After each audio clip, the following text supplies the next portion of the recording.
Que Jesus nos abençoe, nos ilumine, nos proteja, e que a nossa fé, alicerçada no conhecimento da doutrina espírita, sempre alicerçada no conhecimento do Evangelho de Jesus, à luz do Espiritismo, nos fortaleça hoje, sempre e cada vez mais. Eu agradeço a oportunidade de poder estar aqui, de poder conhecer essa casa pela primeira vez, trazendo esse pouquinho, do muito pouquinho que nós já sabemos sobre a doutrina espírita. E eu gosto muito de uma colocação que era de J. Herculano Pires, quando ele dizia que em termos de espiritismo ninguém sabe nada ou quase nada. E eu concordo. O conhecimento é vasto demais, né? Quem somos nós para nos dizer especialistas em doutrina espírita? Então eu me coloco entre esses que sabem nada ou quase nada e trago um pouquinho desse muito pouquinho. E o tema, como já foi dito, está lá exposto, tragédias e flagelos. Vamos tentar discutir o mecanismo pelo qual acontecem esses incidentes, entre aspas. Por que algumas pessoas estão em segurança e outras estão envolvidas nessas tragédias e nesses flagelos? Qual o critério para que algumas pessoas estejam, por exemplo, em países que têm alta incidência de terremotos, de tsunamis, e nós aqui no Brasil em segurança? Injustiça? Deus é injusto? Não pode ser. Então tem um critério para isso. E é isso que nós vamos tentar discutir na noite de hoje. Mas não tem como entrar em tragédias e flagelos sem fazer uma introdução e passar pela lei de causa e efeito. Para a gente não achar que as pessoas envolvidas nesses incidentes são pessoas que deram azar. Nós acreditamos em azar e sorte? Nós espíritas? Porque o que seria o azar? O azar seria o acaso jogando contra a gente. E a sorte seria o acaso jogando a nosso favor. Responde para mim, existe o acaso? Então ele não joga nem a favor nem contra. Os envolvidos não deram azar. Tem algum motivo para que eles estejam envolvidos, e é isso que nós vamos discutir. A lei de causa e efeito é a lei através da qual Deus fez no passado, faz no presente e fará de cada um de nós responsáveis pelos nossos pensamentos e as consequências desses pensamentos, que eu caracterizei como palavras e atos. É interessante a gente notar que nós caracterizamos palavras e atos como consequência do pensamento, porque antes de falar, eu tenho que pensar. Antes de agir, eu tenho que pensar. E nós podemos extrapolar esse conceito. Porque mesmo que depois do pensamento não haja palavra e não haja ação, o pensamento mesmo assim tem consequências. Pelas energias mentais que nós estamos gerando. É aquilo que Kardec vem discutir com a gente no Evangelho segundo o Espiritismo, quando ele fala em pecado por pensamento. No Evangelho segundo o Espiritismo, na Gênesis, ele vai falar da qualidade dos fluidos. Que todo bom pensamento emite um bom fluido. E todo pensamento deletério, negativo, emite um fluido pesado. Então, mesmo que não aconteçam palavras nem atos, como nós estamos dizendo lá no slide, lá na projeção, o pensamento tem consequências. Agora eu vou perguntar. Há referências na Bíblia sobre a lei de causa e efeito? Sim ou não? Eu estou ouvindo os desencarnados responderem, mas os encarnados falam muito baixinho. Pode falar, gente. Eu sou professor, mas não estou aplicando prova, não vou dar nota, não vou reprovar ninguém. Sim ou não? Sim. Vamos a elas. No Antigo Testamento, no livro Deuteronômio, o último livro atribuído a Moisés, da lavra mosaica, no capítulo 24, versículo 16, Moisés está nos dizendo o seguinte: não se farão morrer os pais pelos filhos, nem os filhos morrerão pelos pais. Cada homem será morto pelo seu pecado. Ele está dizendo que ninguém pode resgatar e ninguém pode sofrer em consequência do erro dos outros. A gente só pode sofrer em consequência dos nossos erros. Mas aí nós vamos extrapolar mais uma vez. Ele está falando em cada homem será o quê? Morto. Mas o mandamento dizia não matarás. Será que Moisés está mandando descumprir o mandamento? É isso? Então vamos entender um dos significados bíblicos para essa palavra morte. Eu vou entrar num raciocínio um pouquinho abstrato, eu espero me fazer entender. Na linguagem do Antigo Testamento, quando eu me purificava, quando eu deixava de fazer coisas erradas, deixava de pecar e caminhava passava a acertar, a fazer coisas de acordo com a lei de Deus, na linguagem bíblica, na linguagem principalmente do Antigo Testamento, eu estava caminhando na direção da vida. Eu escutei alguém falar, mas os desencarnados estão falando mais alto. Vem, gente. Isso. quando eu deixava de pecar e aprendi a fazer coisas boas, a amar a Deus, ao próximo e a mim mesmo, na linguagem do Antigo Testamento, eu estava caminhando na direção da vida eterna. Portanto, se eu me purifico e caminho na direção da vida eterna, o pecado é o caminho contrário. Quando eu estou pecando, eu me afasto da vida. Na linguagem de contexto do Antigo Testamento, o pecador era considerado morto, porque ele se afastava da vida eterna e, por consequência direta, se afastava de Deus. E onde é que nós vamos achar confirmação para isso? Num livro chamado Comentário Judaico do Novo Testamento, de David H. Stern, que é um judeu messiânico, ele vem nos dizer o seguinte: o judaísmo possui 3 formas de excomunhão, embora nenhuma seja comum hoje. A mais leve, está ali o nome em hebraico, que significa repreensão, podia ser declarada por uma pessoa qualquer e normalmente durava 7 dias. Ou seja, se nós fôssemos judeus e encontrássemos alguém pecando, nós tínhamos o direito de repreender com esse chamado de atenção, vamos dizer assim, e essa pessoa ficava proibida de vir à casa de oração 7 dias. A segunda, está lá o nome em hebraico o transliterado, significa disciplina ou rejeição, geralmente requeria 3 pessoas para declarar e durava 30 dias, e exigia-se que os demais permanecessem a cerca de 2 metros da pessoa em questão. Ou seja, alguém tinha que presenciar o pecado, 2 pessoas para testemunhar, ele ficava 30 dias sem frequentar o templo de Jerusalém, e ninguém podia chegar a 2 metros da pessoa. O judaísmo era extremamente rígido. Por exemplo, se alguém tocasse fisicamente numa mulher no seu período menstrual, ele era considerado impuro. Tinha que ir ao templo de Jerusalém passar por um ritual de purificação. E se a mulher nesse período tocasse um homem, ela sofria sanções pesadas. Ciente dessa informação, a gente vai pensar o quê? Aquela passagem que Jesus cura uma mulher que tinha um fluxo de sangue por 12 anos, ela é muito mais profunda do que a gente pensa. Você imagina uma mulher tentando tocar em Jesus, e geralmente as pessoas se esquivavam quando uma mulher no período menstrual tentava tocar alguém. Eles se esquivavam para não ser considerado impuro. E Jesus deixa que ela toca. A passagem onde Jesus cura essa mulher, ela é espiritualmente muito mais profunda do que a gente pensa. Mas para não fugir demais do assunto, o judaísmo era extremamente rígido, e essa segunda forma de repreensão geralmente requeria 3 pessoas para declarar, e durava 30 dias, e ninguém podia chegar a menos de 2 metros da pessoa. Agora vem o que eu queria passar para vocês. A terceira, a mais severa, em hebraico, transliterado, Xerém, mas não é aquele bairro onde o Zeca Pagodinho mora lá no Rio de Janeiro, era uma expulsão de duração indefinida, e uma pessoa sujeita a essa repreensão era tratada como morta.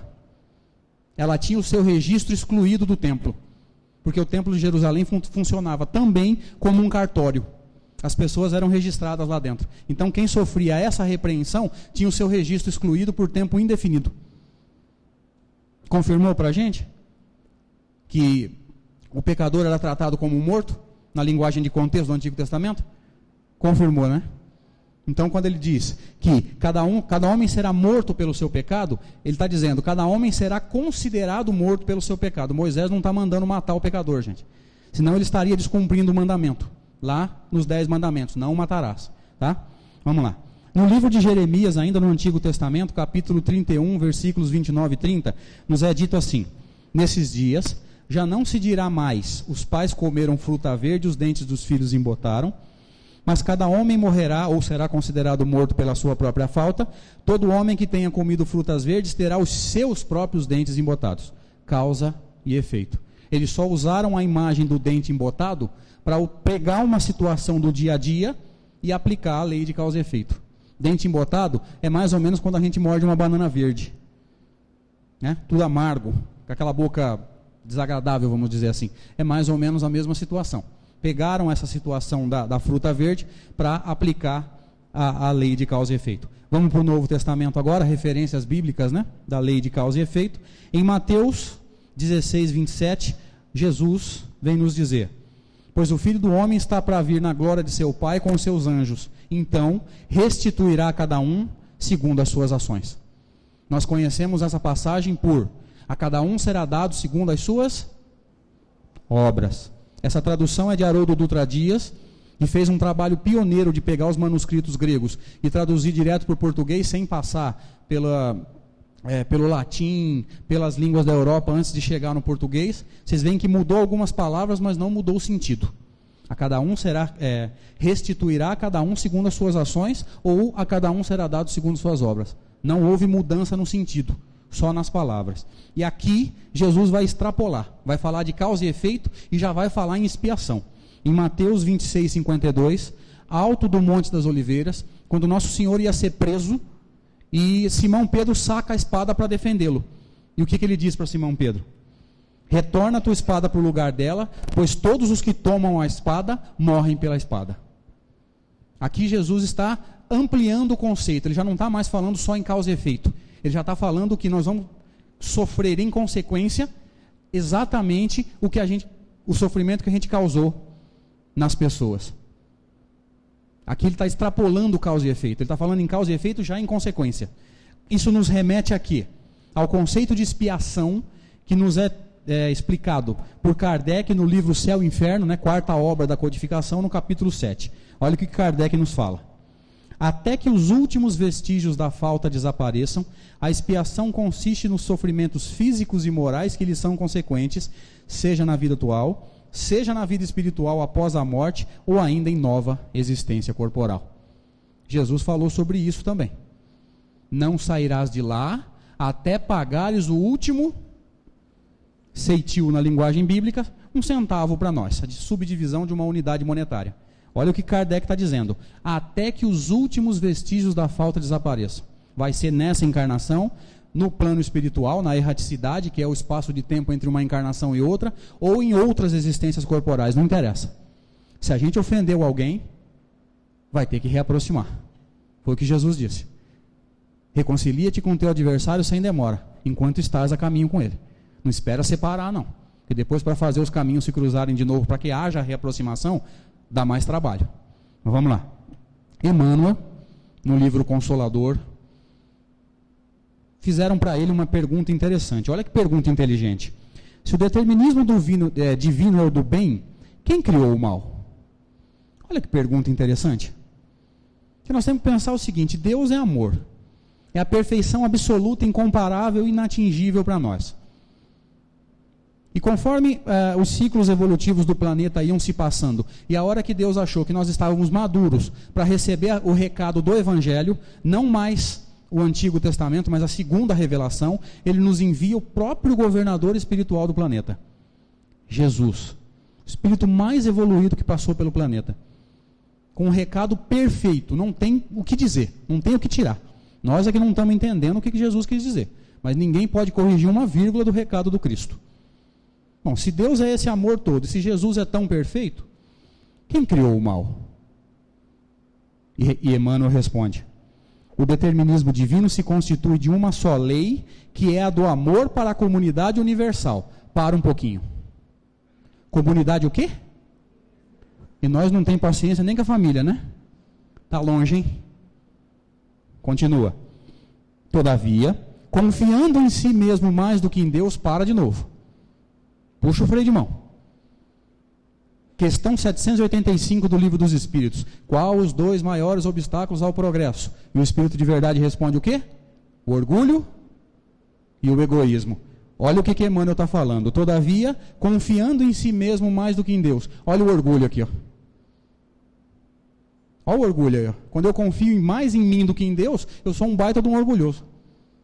Olha onde está o orgulho aqui, ó. Mas vamos continuar. Confiando em si mesmo mais do que em Deus, o homem transforma a sua fragilidade em foco de ações contrárias a essa mesma lei, efetuando desse modo uma intervenção indébita ou indevida na harmonia divina. Eis o mal. Olha o que Emmanuel está dizendo. A nossa fragilidade e o fato de confiarmos em nós mesmos mais do que em Deus transforma essa fragilidade em foco de ação contrária à lei de Deus. Eis o mal. Emmanuel está dizendo para a gente que o que nós chamamos de mal é uma ação contrária à lei de Deus. E deixar de agir no bem já é contrário à lei de Deus. Então deixar de fazer já é mal. Questão 642 do Livro dos Espíritos. Será suficiente não fazer o mal para ser agradável a Deus? E a espiritualidade responde que não. É necessário fazer o bem até o limite das próprias forças, pois serás responsabilizado por todo o mal que acontecer em decorrência do bem que deixares de fazer. Deixar de agir já é contrário à lei de Deus quando alguém precisa da gente. Mas Emmanuel vai complementar a resposta agora. É urgente recompor os elos sagrados dessa harmonia sublime. Eis o resgate. Gente, presta bem atenção no que Emmanuel está dizendo. O resgate é refazer o que nós fizemos mal feito. Porque nós associamos mentalmente resgate a sofrimento. Não, eu vou ter que resgatar, eu vou ter que sofrer. Emmanuel está dizendo que o resgate é sofrimento? É isso? Olha lá. Resgate é recompor o que a gente quebrou, não quer dizer que vai sofrer. Emmanuel está dizendo para a gente que resgate é refazer o que nós fizemos mal feito. O sofrimento não é obrigatório, não. Pode tirar isso da cabeça. Graças a Deus. Ninguém nasceu para sofrer, não. A gente nasceu para progredir, para aprender, para retornar ao plano espiritual melhor que a gente chegou. Ninguém veio aqui para sofrer, não. Tira isso da cabeça, pelo amor de Deus. O recado da doutrina espírita é outro. Cada doutrina espírita levanta amanhã cedo agradecendo mais um dia. Obrigado, meu Deus. Não sei se vai dar tudo certo. O que tiver ao meu alcance fazer para dar certo, eu vou fazer. O que não tiver, o que não der certo, é porque não dependia de mim. É o determinismo, né? Algumas coisas nós vamos ter que passar. Foi nós que plantamos em outra encarnação. Pode levantar amanhã feliz da vida, gente. Vale a pena. Vamos lá. Agora nós vamos começar a sair de causa e efeito para entrar em tragédias e flagelos. Ainda no Consolador, questão 88, pergunta-se a Emmanuel: deve o homem terrestre enxergar nas comoções geológicas do globo elementos de provação para a sua vida? Nós temos que enxergar nessas comoções geológicas provações para nós? E Emmanuel vai responder: os abalos sísmicos não são simples acidentes da natureza. Gente, eu podia parar a palestra aqui, ó. Emmanuel já resolveu o problema. Não são simples acidentes da natureza. Não acontece assim, à torto e à direito, sem critério. É isso que Emmanuel está falando. Mas ele continua. O mundo, eu adoro essa frase, o mundo não está sob a direção de forças cegas. As comoções geológicas do globo são instrumentos de provações coletivas, ríspidas e penosas. Olha o que Emmanuel está falando. Eu gosto muito dessa primeira frase, quando ele diz que o mundo não está sob a direção de forças cegas. Gente, esse barco chamado Terra tem um capitão chamado Jesus, bem melhor do que o do Titanic, que deixou bater num iceberg. Aqui não corremos risco. E as coisas estão transcorrendo do jeito que Jesus planejou. Pode ficar tranquilo. E a gente vai encontrar provas definitivas, né, para a gente fortalecer a nossa fé, de que Jesus não vai perder o controle disso aqui, é no livro Brasil, Coração do Mundo, Pátria do Evangelho. Todas as vezes que a situação ameaçou descambar, Jesus pegou alguém da equipe dele e falou: vai, meu filho. Não corremos risco. Só tem desordem, por enquanto, na nossa vida. Por causa da nossa preguiça. Por causa do orgulho e do egoísmo que o Livro dos Espíritos nos fala na resposta da questão 785. Emmanuel encerra a resposta. Nesses cataclismos, a multidão resgata igualmente os seus crimes de outrora. Está resgatando do passado. Então, se não houver crime em outra encarnação, nós não vamos nos envolver em cataclismo, concorda? É isso que Emmanuel está falando. E cada elemento integrante da mesma, dessa multidão, quita-se do pretérito na pauta dos débitos o quê? Individuais. Vamos pensar nisso. Então quer dizer que se cair um avião e desencarnarem 150 pessoas, por exemplo, podem ser 150 faltas individuais de pessoas que nunca se viram em nenhuma encarnação? Pode. Pode, mas esse leque de opções vai abrir. Cenas dos próximos capítulos, aguenta firme. Portanto, vamos fazer um pequeno resumo. Segundo Emmanuel, na questão 135 do Consolador, o que nós chamamos de mal é uma ação contrária à lei de Deus. Cada ação contrária a essa lei cria um débito. Cria um resgate. Agora é que vem o X da questão. Débitos individuais podem ser resgatados de forma coletiva. E o próprio Emmanuel vai explicar para a gente daqui a pouquinho como é que isso funciona. Esses resgates coletivos são conhecidos por nós como flagelos, tragédias. O segredo está na terceira linha aí. Débitos individuais podem ser resgatados de forma coletiva. Emmanuel vai explicar para a gente daqui a pouquinho como é que isso funciona. Aliás, vai explicar agora. Mecanismos de ação. Lá no Consolador, questão 250. Como se processa a aprovação coletiva? Qual o critério? Qual o mecanismo? E Emmanuel responde: na aprovação coletiva, verifica-se a convocação dos espíritos encarnados, participantes do mesmo débito, com referência ao passado delituoso e obscuro. A lei de Deus dá um jeito, cria um mecanismo para reunir naquela hora e naquele lugar quem precisa resgatar. Então, se não houver dívida reencarnatória, pode dormir sossegado. E se houver dívida reencarnatória, pode dormir tranquilo, porque Deus nos ama. Deus não quer ninguém sofrendo. Como nós que plantamos isso. Nós vamos refletir sobre isso daqui a pouco. Emmanuel continua. Quando ele fala em mesmo débito, eu entendi como o mesmo tipo de falta, não necessariamente na mesma ocasião, concordam? Porque nós temos que pensar o seguinte: vamos lembrar das tsunamis em 2004? Quantas pessoas desencarnaram lá? Alguém lembra? Fala-se em 230, 250 mil pessoas. Vocês conseguem imaginar 250 mil pessoas cometendo falha perante a lei de Deus, na mesma hora e no mesmo lugar? Só se foi no Maracanã, antes da Copa de 50, porque hoje já não cabe mais tanta gente assim. Então, não pode ser um débito coletivo. Tem que ser vários casos individuais nessa situação.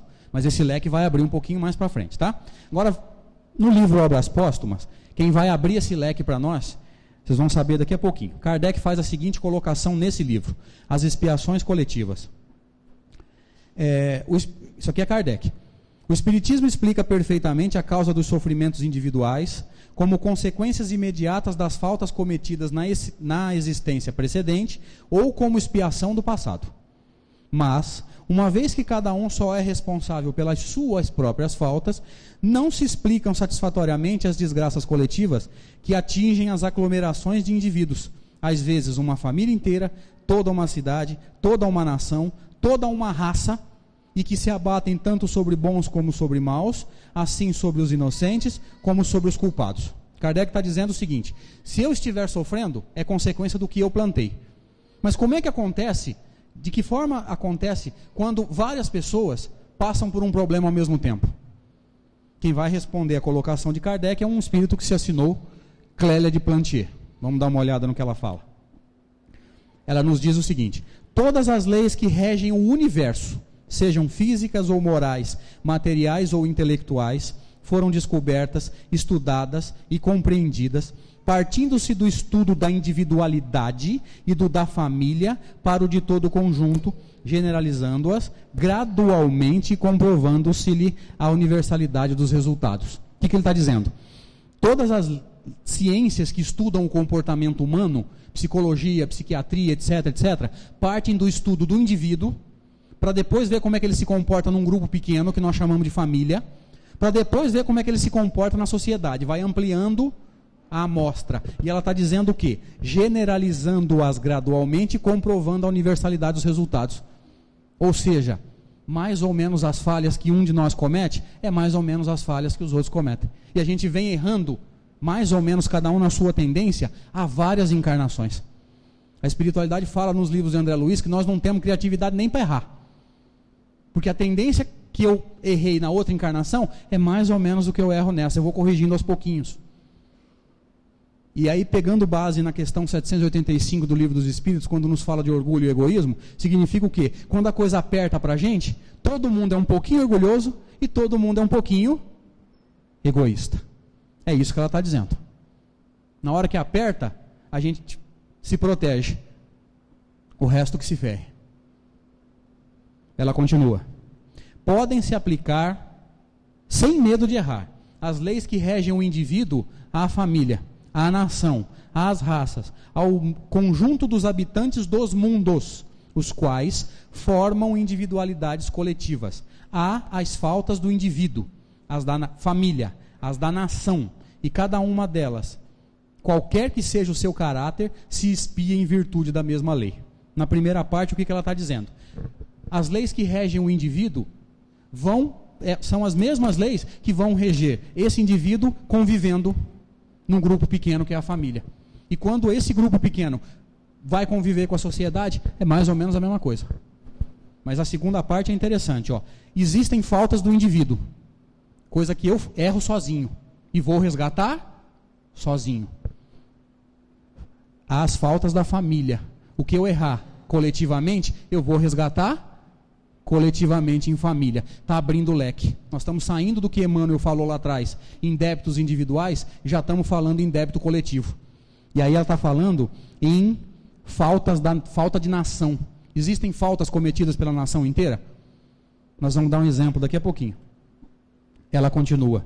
O algoz, relativamente à sua vítima, quer indo encontrar-se em sua presença no espaço, ou quer vivendo com ele em contato, numa ou em muitas existências sucessivas até a reparação do mal praticado.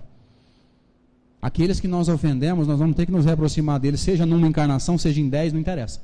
Então é bom a gente se esforçar para não levar isso muito para frente, né? Quanto mais a gente amar, mais rápido vai ser esse resgate, essa reaproximação. Ela continua, Clélia, né?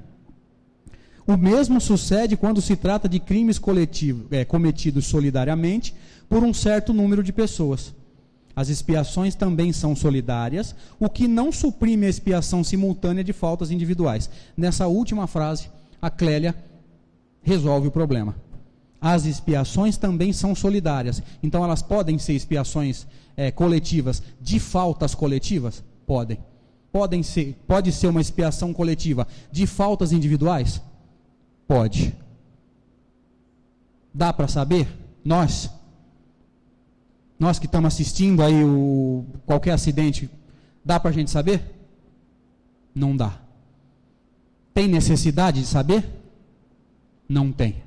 O que a gente mais devia fazer é o que a gente menos faz, é orar por essas criaturas que desencarnaram às vezes numa situação difícil.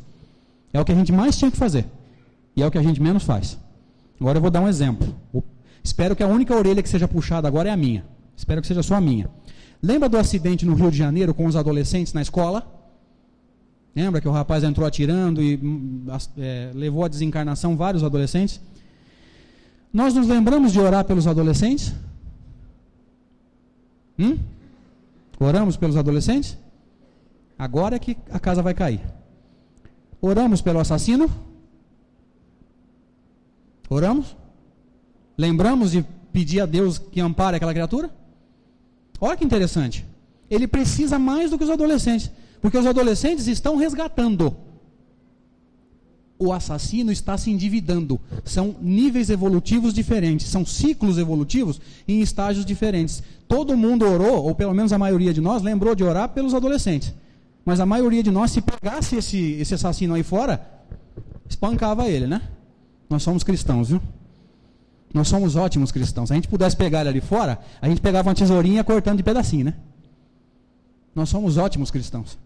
Todo mundo orou pelos adolescentes. Poucos se lembraram de pedir pelo assassino, que precisa mais do que os adolescentes. Nós temos muito que aprender em termos de cristianismo ainda, né? Mas vamos lá.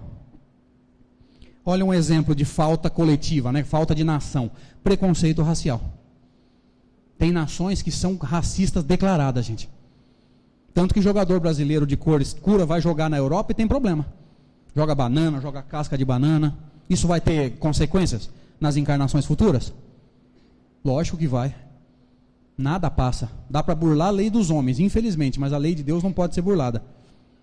O que a gente fizer, até os pensamentos que a gente queria nem ter pensado, vão ter consequências no futuro. Mas isso aqui é um exemplo de falta cometida pela nação. Mas vamos lá. Por que nós vamos discutir flagelos bíblicos? Porque nós estamos impressionados com o número de flagelos e tragédias que acontecem hoje, porque sai na televisão, sai na internet e todo mundo fica sabendo. Gente, isso sempre aconteceu. Sempre aconteceu. Lógico que hoje a gente tem muito mais acesso à notícia por causa de televisão, de rádio e de internet, mas sempre aconteceu. E nós vamos analisar uma delas, que é a destruição de Sodoma e Gomorra pela ótica espírita. Todo mundo lembra dessa passagem bíblica? Teoricamente, 2 cidades pervertidas que Deus teria destruído. Que Deus vingativo esse do Antigo Testamento, né? Será que foi isso? Vamos dar uma olhada nisso, assim, analisando friamente e levantando hipóteses pelo conhecimento que a doutrina espírita nos traz. No livro de Gênesis, capítulo 19, versículo 24, Moisés nos diz assim: então o Senhor, da sua parte, quer dizer, da sua parte parece quer dizer, pela sua vontade, fez chover do céu enxofre e fogo sobre Sodoma e Gomorra. Agora eu pergunto, será que Deus materializou fogo no céu para cair em cima da cabeça dos próprios filhos? Foi isso? Moisés está nos dando uma dica quando ele fala ali no enxofre.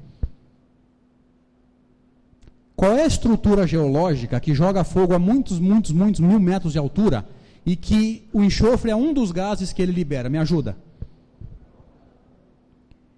É mais lógico pensar nisso aqui ou pensar em fogo materializado no céu? Me ajuda. O que vocês acham?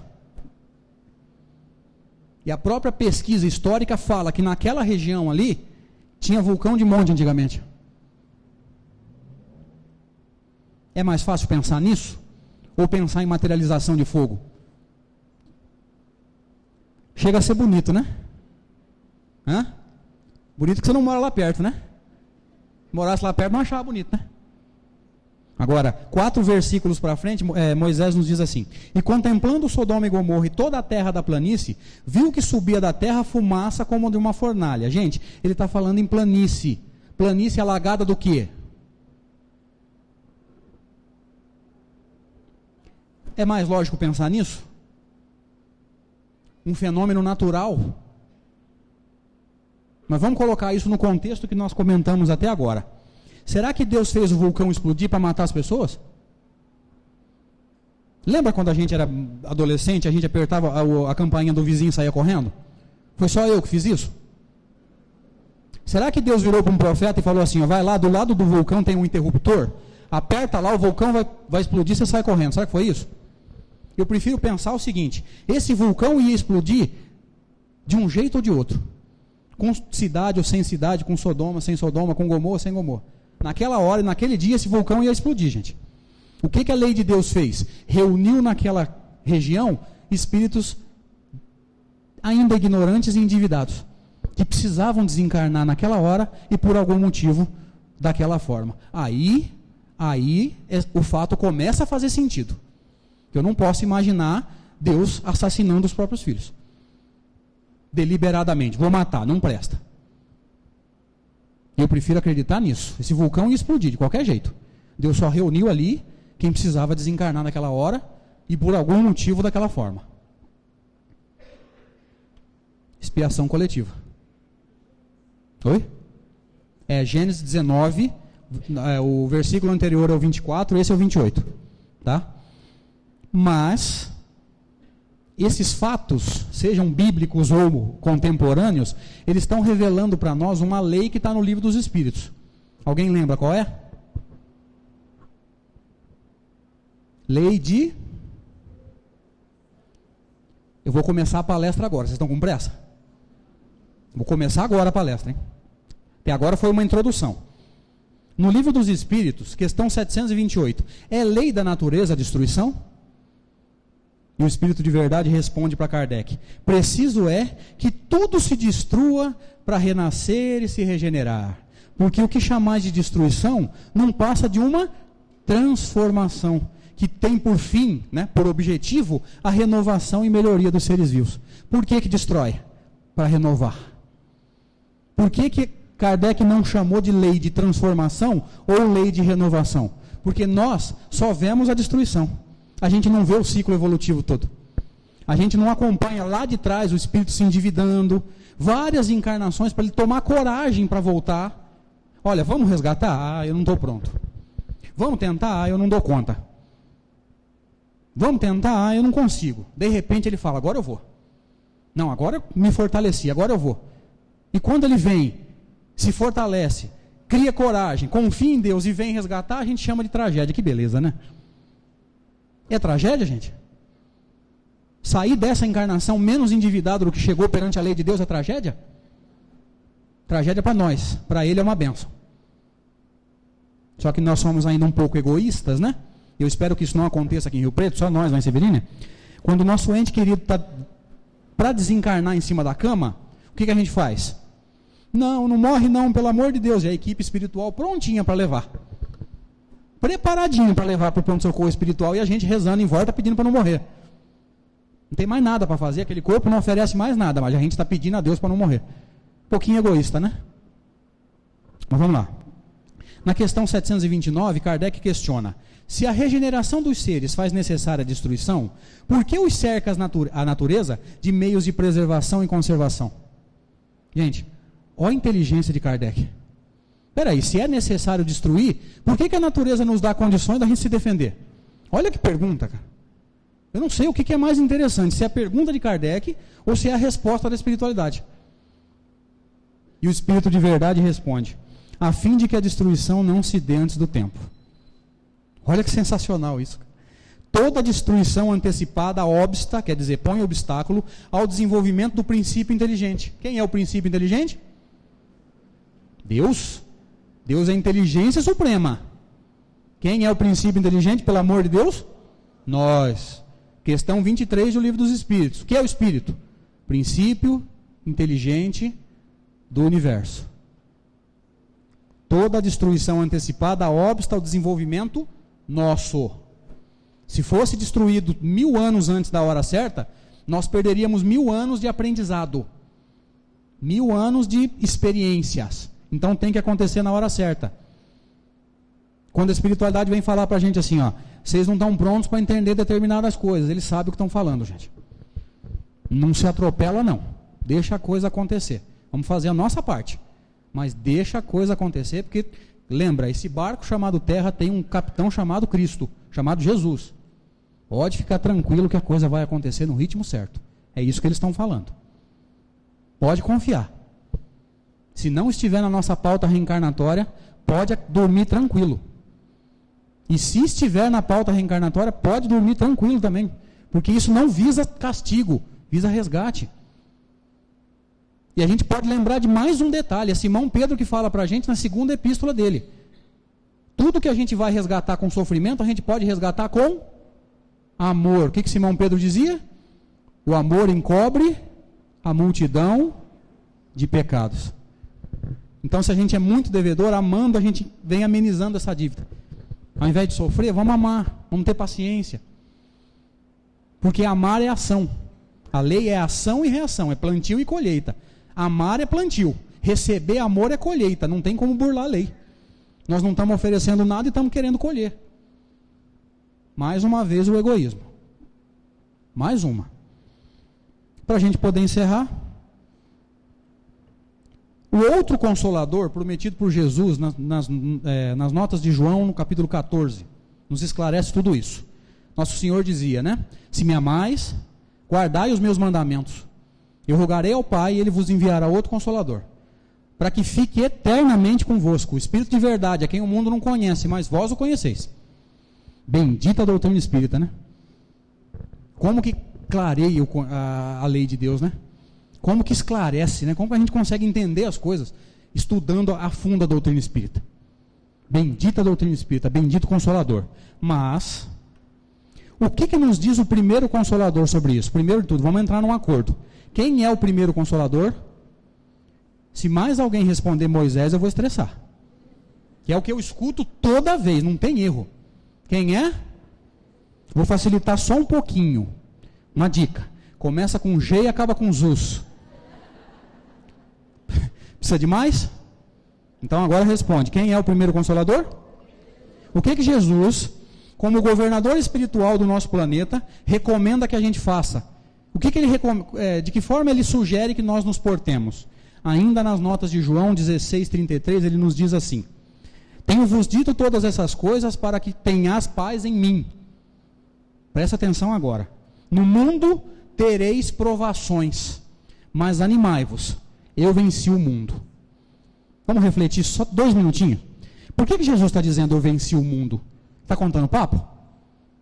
Tá? Tá que ele é palmeirense? Alcântara, desculpa, querido. É isso? Vamos amarrar com outra passagem. Ele falava assim, ó: vós sois deuses, podeis fazer tudo que eu faço e muito mais. Se ele dizia que nós podemos fazer tudo que ele faz e muito mais, ele diz que venceu o mundo, qual é a indireta que ele está jogando para nós? Vocês também podem vencer o mundo. desde que façam as coisas certas, desde que estejam sempre agindo de acordo com a lei de Deus. Fica aqui então o meu e-mail, quem quiser dar uma sugestão, uma dúvida, andreespirita@gmail.com, blog do Portal de Luz, do Centro Espírita que nós frequentamos lá em Severínia, portaldeluzseverínia.blogspot.com, Rede Amigo Espírita, ela está pedindo para deixar na lousa, vai ficar aí. A Rede Amigo Espírita é um portal que já tem 10 mil espíritas cadastrados. Palestra em áudio, palestra em vídeo, Raul Teixeira, Divaldo Franco, qualquer orador, tem muita coisa bacana postada lá, sugiro que vocês visitem. Muita paz a todos, muito obrigado pela oportunidade, que Deus nos abençoe.